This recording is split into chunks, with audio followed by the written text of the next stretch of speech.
Good morning to all. हमारी class poetry part पर चल रही है। पहली पोइम पढ़ चुके हैं और सेकंड पोइम ए बॉयज सॉन्ग। और ए बॉयज सॉन्ग में भी हमने पिछली क्लास में एक स्टेंजा पढ़ लिया था। हमने एक स्टेंजा पढ़ा था, उसका पहला स्टेंजा हम पढ़ चुके हैं और वो स्टेंजा था because I set no snare but lived in flying free, all the birds of the air belong to me. कल ये 4 लाइन का एक स्टेंजा हम पढ़ चुके थे और इसमें से हमने कुछ प्रश्नों की भी बात की थी। 2-3 क्वेश्चन की मैंने बात की थी आपसे। और कल हमने जो प्रश्न किए थे,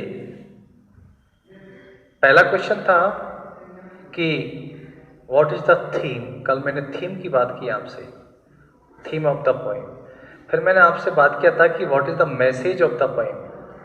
फिर हमने बात किया था एक सेंट्रल आइडिया को लेकर कि what is the central idea of the poem, इस कविता का सेंट्रल आइडिया क्या है।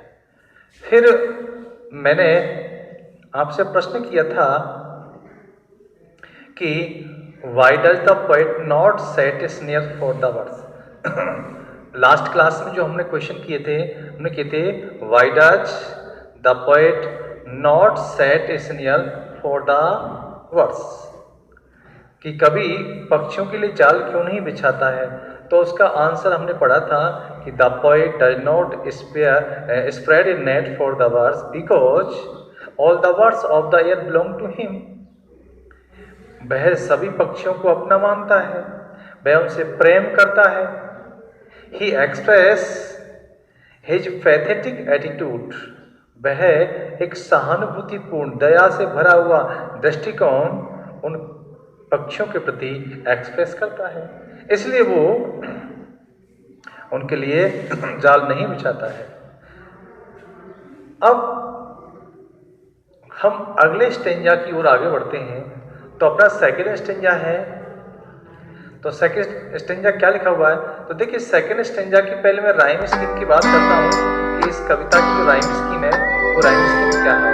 तो देखिए इसका अंत में लिखा हुआ है from the beauty on the sea, sloe शब्द लिखा हुआ है। The eagle on the height, height लिखा हुआ है। Uncage they come and go delight. तो देखिए स्लोई, इसको मैंने कह दिया कि इसकी राइम स्कीम ए है। तो जब हम बात करें हाइट की, तो हाइट जो है वो स्लोई से नहीं मिला हुआ, इसलिए इसका राइम हो जाता है बी। फिर हम बात करें गो की, तो गो का जो राइम है वो ए से मिला हुआ है, यानी स्लोई से मिला हुआ है, और इसकी जो राइम बनेगी ए से। फिर डिलाइट, क्योंकि जो डिलाइट है वो डिलाइट की जो स्कीम बनती है वो किसके साथ में, हाइट के साथ में बनती है। तो इस प्रकार से इसकी स्कीम बनेगी ये। तो इस प्रकार से इसका जो राइम स्कीम बनता है वो राइम स्कीम बनता है ए बी ए बी। तो हम कह सकते हैं इस स्टेंजा की जो राइम स्कीम होगी ए बी ए बी। अब सेकंड स्टेंजा की भी मैं आपको, थर्ड स्टेंजा की भी राइम स्कीम बता देता हूँ। यहाँ पर लिखा हुआ है बे, फिर लिखा हुआ है बिंग्स, उसके बाद में लिखा हुआ है डे, फिर लिखा हुआ है सिंग, यानी वे। जब इसकी बात करेंगे हम तो इसका राइम ए से है। फिर जब हम बिंग की बात करते हैं तो इसकी जो राइम स्कीम है वो बी बनेगी। अब डे की जो राइम है वो बे से मिली हुई है, इसलिए यहाँ पर ए आएगा। और सिंग की जो राइम है वो बिंग से मिली हुई है, इसलिए यहाँ पर बी आएगा। यानी इस स्टेंजा की राइम स्कीम भी क्या बनेगी, तो इस स्टेंजा की राइम स्कीम भी बन रही है। तो जब हम राइम स्कीम की बात करते हैं, जब हम राइम स्कीम की बात करेंगे तो इनका जो राइम स्कीम बनेगा वो राइम स्कीम बन रहा है ए बी। यानी अपन की जो कविता है वो इस प्रकार से चल रही है ए बी। तो ये थी इसके राइम स्कीम की बात। अब हम आगे बढ़ते हैं कि इस कविता के अंदर इस स्टेंजा से अब हम सेकंड स्टेंजा की बात करते हैं। तो सेकंड स्टेंजा से और क्या क्या प्रश्न बन सकते हैं। तो देखिए बच्चों, स्टेंजा पर हम चलते हैं। From the bluetit on the sloe, from the bluetit जब हम बिल्यूटेड की बात करते हैं तो bluetit is a small bird, एक छोटी सी चिड़िया होती है। बिल्यूटेड क्या है? Bluetit is a small bird, एक छोटी सी चिड़िया होती है। विच सिट्स ऑन स्लोई, और स्लोई का मतलब होता है झाड़ी। स्लोई का मतलब होता है कहें तो बुश, झाड़ी। तो स्लोई का मतलब क्या हो गया? तो देखो मैं लिख देता हूँ। यदि हम सिलोई की बात करते हैं तो इसका जो सिनोनिम होगा वो होगा बुश, जिसको हम कहते हैं झाड़ी। और बिल्यूटेड की जब बात की जाती है, बिल्यूटेड, तो बिल्यूटेड क्या है? तो बेटा बिल्यूटेड जो होता है एक स्मॉल बर्ड होता है, यानी स्मॉल बर्ड, एक छोटी चिड़िया। यहाँ छोटी चिड़िया होती है। तो कवि ने कहा, इससे हम पहले स्टेंजा को एक बार रिवाइज करते हैं। तो पहले स्टेंजा में कहा था कि because I set no snare for the birds. कवि कहता है कि मैं पक्षियों के लिए कोई जाल नहीं बिछाता। बिकॉज क्योंकि all the birds of the air, ये सभी पक्षी, एयर के जितने भी पक्षी हैं, द बर्ड्स दैट फ्लाई, जो उड़ते हैं, belong to me, they are related to me, they are the members of my family. In the first stanza, the poet established an emotional bond with the birds. पहले stanza में देखा हमने, कवि ने उन पक्षियों के साथ में एक भावात्मक संबंध स्थापित किया। अब वहीं से इस स्टेंजा को फिर हम आगे बढ़ाते हैं। तो उसने कहा कि सभी पक्षी मेरे। तो मैंने कवि से पूछा कि कौन से पक्षी हैं आपके? तो उसने जवाब दिया फ्रॉम द बिल्यूटेड। ये कवि का रिप्लाई है। जब उससे प्रश्न पूछा गया कि कौन से पक्षी की बात कर रहा है, तो उसने कहा कि सभी पक्षी, all the birds of the air, सभी पक्षी मेरे हैं। फ्रॉम द बिल्यूटेड, भले एक छोटी सी चिड़िया, ए बिल्यूटेड दैट सिट्स ऑन ए स्लोई, स्लोई का मतलब होता है झाड़ी, एक ऐसी चिड़िया जो झाड़ी पर बैठती है, अर्थात एक छोटी सी चिड़िया, झाड़ी पर बैठने वाली एक छोटी सी चिड़िया से लेकर के ऑफ द एयर जितने भी सारे पक्षी हैं, यानी फ्रॉम द बिल्यूटेड, एक छोटी सी चिड़िया जो कि स्लोई पर बैठती है। Bluetit is a small bird which sits on a sloe, जिसका निवास जो होता है वो झाड़ियों में रहती है। तो झाड़ियों में रहने वाली उस छोटी सी चिड़िया से लेकर के सभी पक्षी टू द ईगल। अब ईगल जो है, ईगल जो होता है वो चील होता है, एक बड़ा पक्षी है, ठीक है। ईगल जो है वो एक बड़े पक्षी का संकेत है।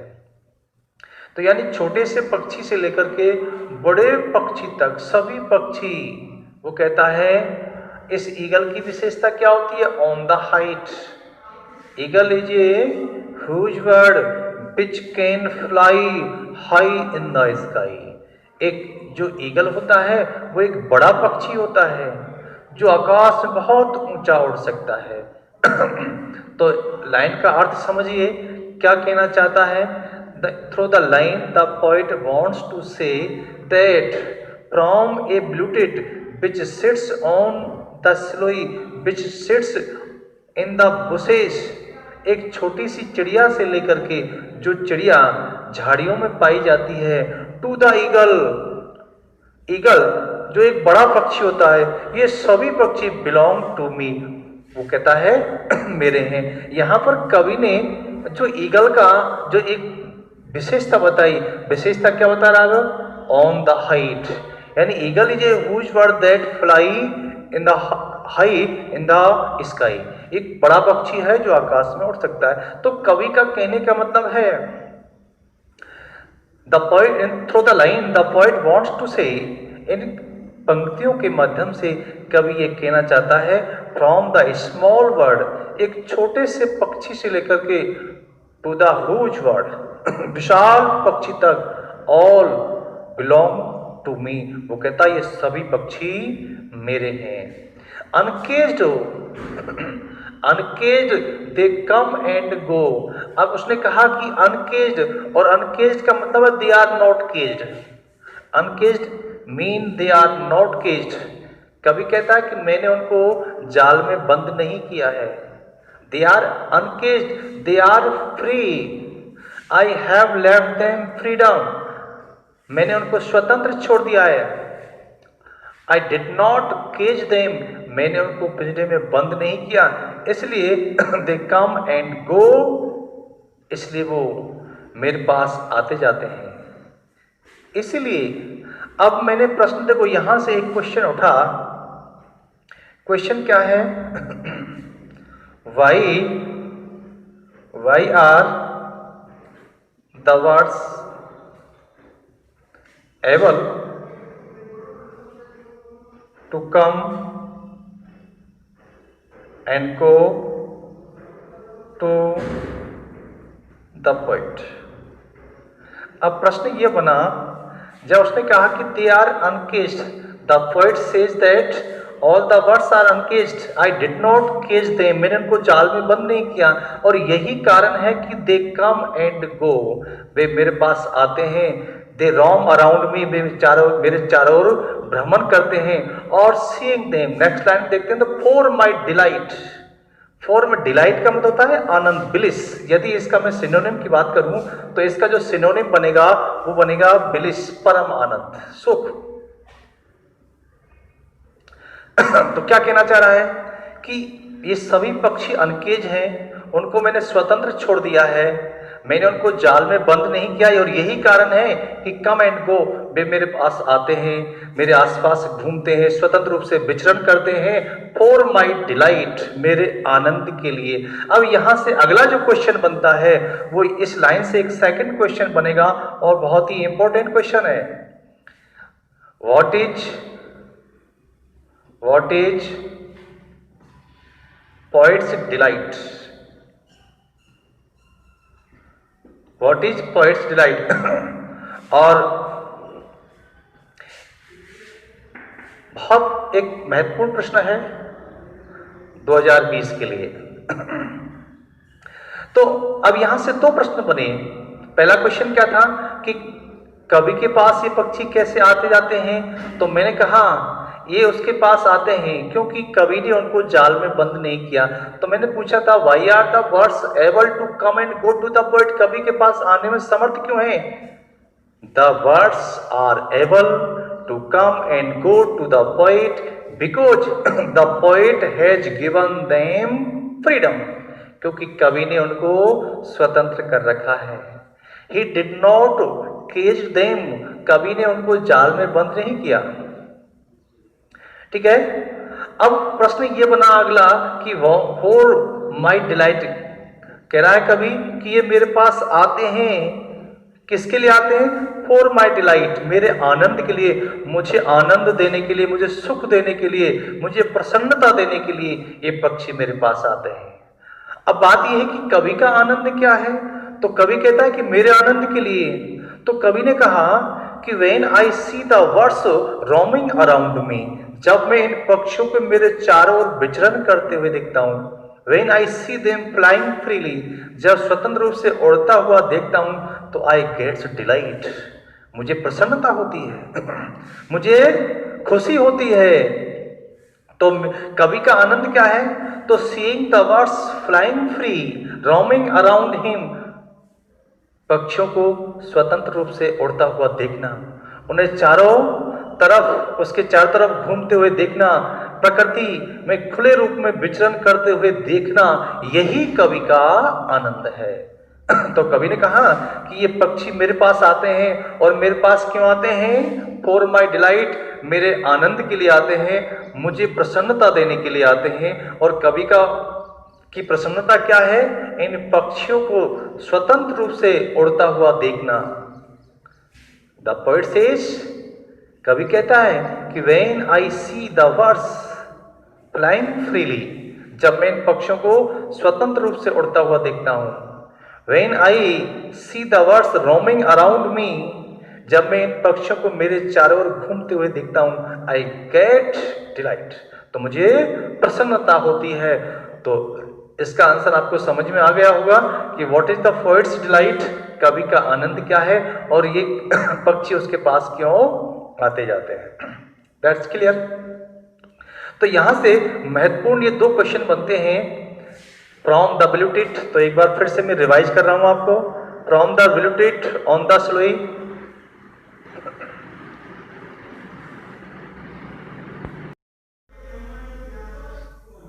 चलिए तो अब तीसरे स्टेंजा की बात करते हैं कि थर्ड स्टेंजा से क्या क्या प्रश्न और बन सकते हैं। तीसरा स्टेंजा क्या कह रहा है, तो देखिए, एंड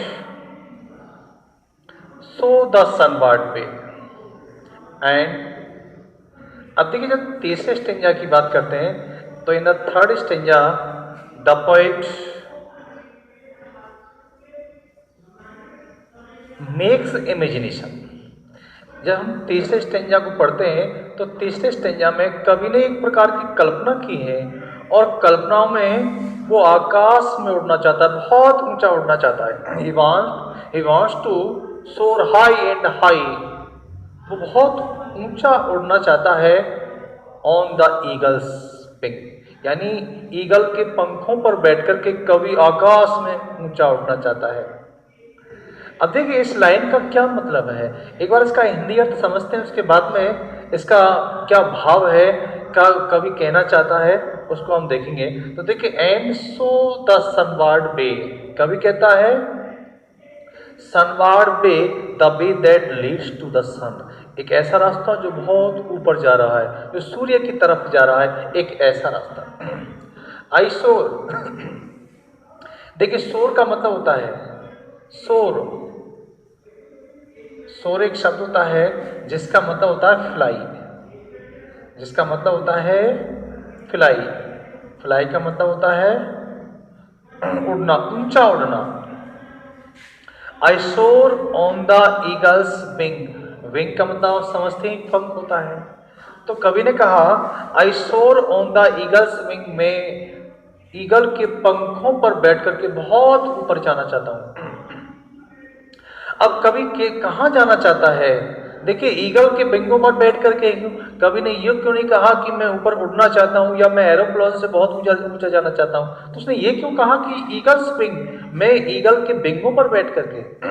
तो through the line the poet wants to say, इस पंक्ति के माध्यम से कवि ये कहना चाहता है कि ही सोर high and high in thought, वो केवल विचारों में, एंड डीड्स और अपने कार्यों में ऊंचा उठना चाहता है, कवि ऊपर उठना चाहता है। ही वॉन्ट्स टू सोर फ्रॉम द अर्थली क्वाइल, सांसारिक चीजें, सांसारिकता से ऊपर उठना चाहता है, अपने कर्मों में, अपने कार्यों से, अपने विचारों में ऊपर उठना चाहता है। अब वो कैसे उठेगा, तो उसने कहा एंड सो द सनबर्ड वे, मैं बहुत ऊपर जाना चाहता हूं, सोर आई सोर, मैं ऊपर उड़ना चाहता हूं, किधर, कहां पर, द सनबर्ड वे, उस सूर्य की तरफ जाने वाले रास्ते के माध्यम से। और सनबर्ड वे किसका प्रतीक है तो इस ये लाइन किस क्या एक्सप्रेस कर रही है, what is the line express, so the sunward way, ये लाइन क्या एक्सप्रेस कर रही है, तो देखिए ये लाइन इस बात को बता रही है कि कवि एक प्रकार की कल्पना कर रहा है कि वह बहुत ऊपर उठना चाहता है। ये लाइन क्या एक्सप्रेस करती है, तो देखिए यहां से जो अगला क्वेश्चन बन जाता है, एक क्वेश्चन इस प्रकार से और बन सकता है, तो तीसरा क्वेश्चन कहूंगा मैं कि सो the sunward way, so the sunward way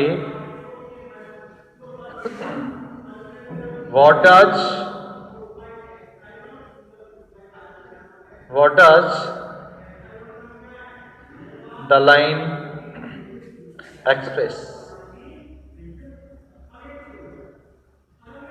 ये पंक्ति क्या एक्सप्रेस करती है तो देखिए सो द सनबर्ड वे, ठीक है, या हम कहें सोर ऑन द ईगल्स विंग, ये जो लाइन है ये क्या एक्सप्रेस कर रही है? तो the so the sunward way the line expresses that in the imagination the poet wants to soar high and high in his deeds and his thought and his ideas. कवि अपने विचारों में, अपने कार्यों में ऊपर उठना चाहता है, अपनी इस प्रकार की कल्पना करता है कि वह संसार से बहुत ऊपर उठना चाहता है। तो ये जो लाइन है वो इस बात को व्यक्त करती है कि कवि अपनी कल्पनाओं के माध्यम से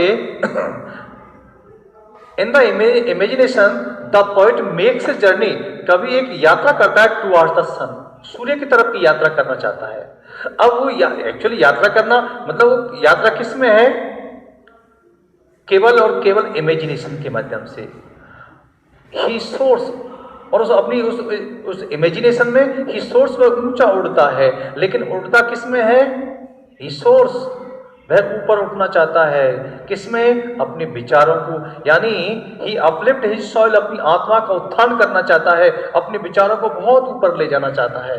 तो यह लाइन इस बात को व्यक्त करती है कि कि कवि अपने विचारों में ऊपर उठना चाहता है। आई सोर ऑन द ईगल्स विंग, अब देखिए उसने कहा कि आई सोर ऑन द ईगल्स विंग, मैं ईगल के पंखों पर बैठ करके ऊपर उड़ूंगा। हवाई जहाज में क्यों नहीं, एरोप्लेन में बैठ करके क्यों नहीं चाहता है कि ऊपर उड़ना? तो देखिए ये लाइन क्या एक्सप्रेस कर रही है? ये लाइन एक्सप्रेस कर रही है कि the poet wants the company of the birds. ये लाइन इस बात को दिखाना चाहती है कि कवि जो है वो पक्षियों की कंपनी पसंद करता है, पक्षियों के साथ रहना पसंद करता है। वो अपने विचारों में ऊपर उठ सकता है, यानी वो ऊपर पहुंचेगा, आकाश में उड़ सकता है, लेकिन किसके माध्यम से उड़ेगा वो? इन पक्षियों के साथ रह करके। ईगल्स विंग से मतलब है वो कवि कहना चाहता है कि मैं इन पक्षियों के साथ रह करके, इनके सानिध्य में रह करके अपने विचारों में ऊपर उठना चाहता हूं। And in my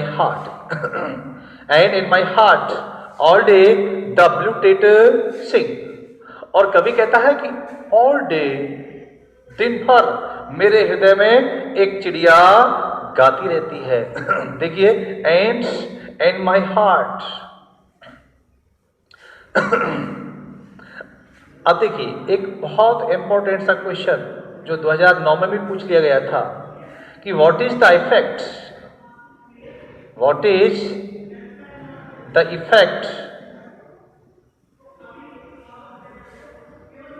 of Bluetooth song on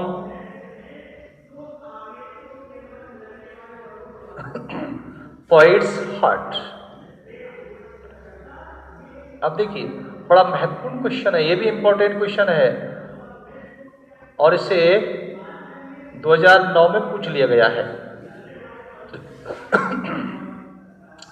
तो दोबारा से देखिए, मैंने कहा and in my heart the poet says that, in my heart मेरे हृदय में दिन भर द ब्लूटिट, वो छोटी सी चिड़िया, दैट सिट्स इन द स्लोई, वह छोटी चिड़िया जो स्लोई पर बैठती है, यानी जो झाड़ियों में बैठने वाली जो चिड़िया है वो दिन भर मेरे हृदय में गाती रहती है।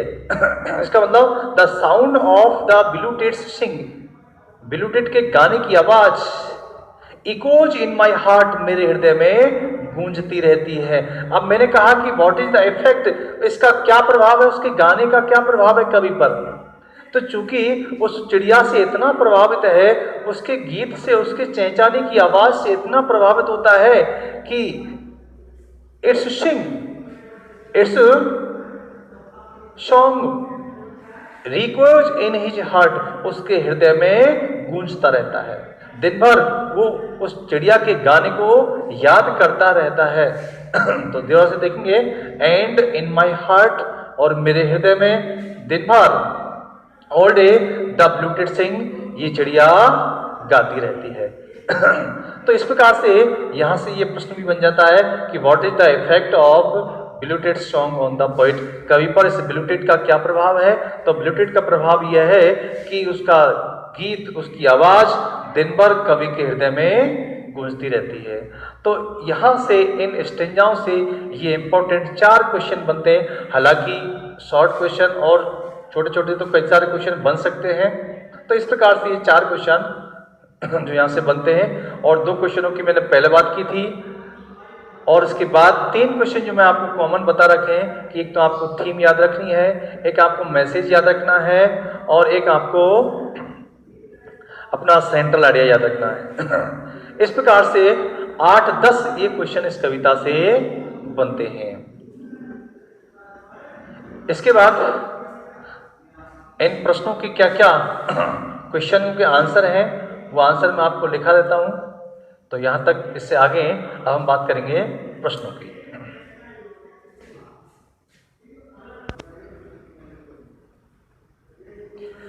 तो आगे बढ़ते हैं। अब देखते हैं क्या क्या प्रश्न है। कुछ महत्वपूर्ण क्वेश्चन है, उन पर देखते हैं क्या है। तो देखो, पहला क्वेश्चन है, और पहला क्वेश्चन कह रहा है कि what is the theme of the poem. इस कविता का थीम क्या है। तो देखिए, जब हम थीम की बात करें तो ये क्वेश्चन 2009 में पूछे, 19 में ये क्वेश्चन लास्ट ईयर में ही पूछा हुआ है, लास्ट ईयर का क्वेश्चन है, और पूछा गया है इस कविता का थीम क्या है। तो देखिए, थीम मैं आपको समझा चुका हूं। थीम का मतलब विषय वस्तु होता है। इन द पोएम, इस कविता में, द पोएट इंसिस्ट, इंसिस्ट का मतलब होता है जोर देना, इंसिस्ट, इंसिस्ट का मतलब होता है जोर देना, on the freedom of words, यानी इस कविता में कवि पक्षियों की स्वतंत्रता पर जोर देता है। कवि पक्षियों की स्वतंत्रता चाहता है। वह कहता है, वो कहता है कि all the birds belong to me. कवि कहता है कि सभी पक्षी मेरे हैं। सो इसलिए ही सेट्स नो स्नेयर, इसलिए वह उनके लिए कोई जाल नहीं बिछाता है। He feels watching the birds flying free, he feels. अब देखिए, यहां पर आप एक शब्द और जोड़ लीजिए, he feels dilated, he feels dilated, वह प्रसन्नता महसूस करता है। ही फील्स डिलाइटेड, डिलाइटेड का मतलब आनंद। वॉचिंग द बर्ड्स, यानी पक्षियों को देख करके, फ्लाइंग फ्री, स्वतंत्र रूप से उड़ता हुआ देख करके वह आनंद महसूस करता है। ही वांट्स, वो चाहता है, freedom, safety and natural life, वह पक्षियों के लिए from smallest to the, from the smallest to the biggest birds, यानी छोटे से पक्षी से लेकर के बड़े से बड़े पक्षी की स्वतंत्रता और सेफ्टी यानी सुरक्षा चाहता है। इन हिज इमेजिनेशन, अपनी कल्पनाओं में, द पोएट मेक्स जर्नी, कवि एक यात्रा करता है, टू द सन, सूर्य की। वह चाहता है टू सोर हाई एंड हाई, कवि ऊंचा और ऊंचा उड़ना चाहता है, उठना चाहता है। कैसे? इन थॉट्स, विचारों में, डीड्स अपने कार्यों से, और वर्ड्स अपने शब्दों से, यानी मन क्रम वचन से कवि ऊपर उठना चाहता है। तो ये तो थी इसके थीम की बात। अब देखो, थीम में से बहुत सारे प्रश्नों के आपको, क्योंकि थीम जो होता है वो पूरी कविता का एक सार रूप होता है, तो सारे क्वेश्चनों के अलग आंसर लगभग हमको मिल जाते हैं यहाँ से। सेकेंड क्वेश्चन बनता है कि what is the message of the poem, इस कविता का मैसेज क्या है। तो देखिए, the message of the poem is that, कविता का मैसेज यह है कि we should not cage the words, कि हमें पक्षियों को जाल में बंद नहीं करना चाहिए, उन्हें पिंजरे में बंद नहीं करना चाहिए। They should be left free, उन्हें स्वतंत्र रूप से छोड़ दिया जाना चाहिए, फॉर फ्लाइंग, उड़ने के लिए। We should have love for the birds, और हमें पक्षियों से प्रेम करना चाहिए, पक्षियों के प्रति प्रेम रखना चाहिए। They are the part of nature, और ये पक्षी जो होते हैं पार्ट ऑफ द नेचर, ये प्रकृति के भाग होते हैं। और freedom is dear to all being, और यानी स्वतंत्रता सभी के लिए प्रिय होती है। फिर बात करें अगले क्वेश्चन की, why are the words able to come and go to the poet. ये पक्षी, वाई आर द वर्ड्स, ये पक्षी किस प्रकार से आने में और कवि के पास आने जाने में किस प्रकार से समर्थ हैं, क्यों समर्थ हैं? तो इसका आंसर होगा the words are able to come and go to the poet. ये पक्षी कवि के पास आ जा सकते हैं क्योंकि दे आर फ्री, वे स्वतंत्र हैं। The poet has not encaged them, और कवि ने उनको जाल में बंद नहीं किया है। They are fly, they can fly freely, वे स्वतंत्र रूप से उड़ सकते हैं। इस प्रकार से वो समर्थ हैं। फिर चौथा क्वेश्चन बना है, how does the poet express his feelings, कि कवि किस प्रकार से अपनी भावनाओं को व्यक्त करता है। टुवार्ड्स द वर्ड्स, यानी पक्षियों के प्रति किस प्रकार की अपनी भावनाएं व्यक्त करता है। तो the poet expresses his sympathy towards the words, कवि इन पक्षियों के प्रति अपनी सिंपैथी, अपनी सहानुभूति व्यक्त करता है। ही इस्टेब्लिशेस एन इमोशनल बॉन्ड, वह एक इमोशनल बॉन्ड, एक भावात्मक संबंध स्थापित करता है विथ बर्ड्स, यानी पक्षियों के साथ। कवि पक्षियों के साथ एक भावात्मक संबंध स्थापित करता है। और seeing the birds flying freely, इन पक्षियों को स्वतंत्र रूप से उड़ता हुआ देखकर ही फील्स डिलाइटेड, वह प्रसन्नता महसूस करता है। He feels like tits song in his heart, और वह एक ब्लूटिट, टिट्स सॉन्ग का मतलब होता है ब्लूटिट के गीत को अपने हृदय में महसूस करता है। उसकी आवाज को गुंजित, उसके हृदय में उसकी आवाज गुंजित होती है। अगला प्रश्न बनता है कि what is the poet's delight, जो बड़ा ही महत्वपूर्ण सा क्वेश्चन है नेक्स्ट ईयर का। द पोएट्स डिलाइट, कवि का आनंद इज है to see the birds flying free, यानी पक्षियों को स्वतंत्र रूप से उड़ता हुआ देखना ही कवि का आनंद है। He does not set near for the birds, वह पक्षियों के लिए कोई जाल नहीं बिछाता है। ही लीव देम फ्लाइंग फ्री, वह उनको स्वतंत्र रूप से उड़ने के लिए छोड़ देता है। Seeing the birds roaming around him, पक्षियों को उसके चारों ओर उड़ता हुआ देखना। एंड फ्लाइंग फ्रीली, स्वतंत्र रूप से उड़ता हुआ देखना।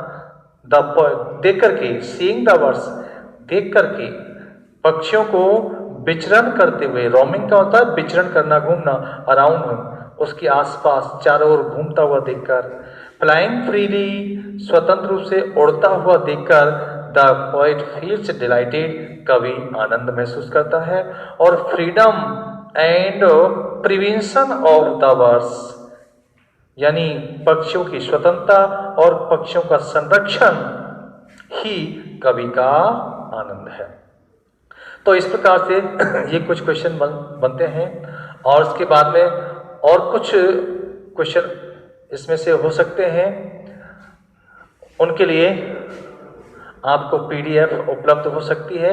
आप मेरे नंबर पर आप मैसेज करके अपनी पीडीएफ, इसके ए वॉइस सॉन्ग की पीडीएफ आप प्राप्त कर सकते हैं।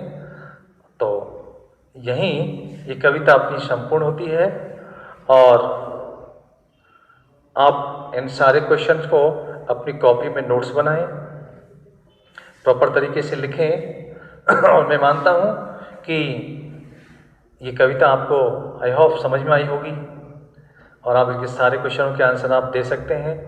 और बिल्कुल सिंपल भाषा में, जितना हो सकता है सिंपल भाषा में मैंने एक्सप्लेन करने का प्रयास किया, और आपको समझ में आया होगा। तो आप नोट्स बनाएं। धन्यवाद।